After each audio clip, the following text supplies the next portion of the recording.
One day, God told me to fast and pray. Now, I had no idea what I was being asked to fast and pray for, but I showed up. And then I said to God, "What do you want me to pray for?" And He said, "Pray for my sheep." As He said that, I had a vision of a pen and I saw some sheep. And then He brought my attention to the 4 types of sheep.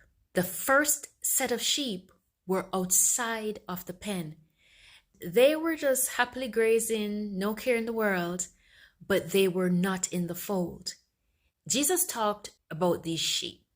He said, "I have sheep that are not of this fold." And He said, "I have to bring those sheep, and there will be one fold and one shepherd." God brought my focus to the second set of sheep. Now, these sheep, I was appalled. They were trampling each other to get to the fruit. And Jesus talked about these people. They're self-serving. They are dressed in the finest robes. They're sitting in thrones. Some people are all about titles.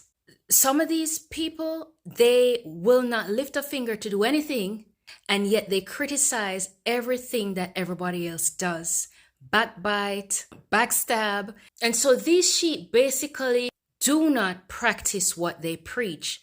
The third type of sheep were sheep that were just downtrodden, sheep that were weary, sheep that were despondent. They were weighed down, they were burdened, they were just tired, plain old tired. Galatians 6:9 refers to being weary in doing good.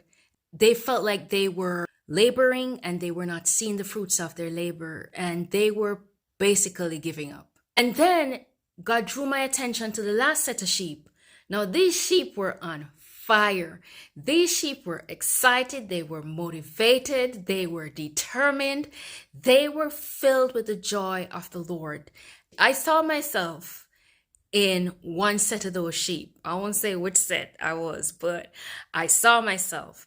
And God showing me this caused me to introspect. So we're called to not only look in the mirror, but we're called to change things about ourselves that are not Christ-like. And so we're called to pray for one another and to lift one another up so that we can all be better soldiers for Christ. So which sheep are you?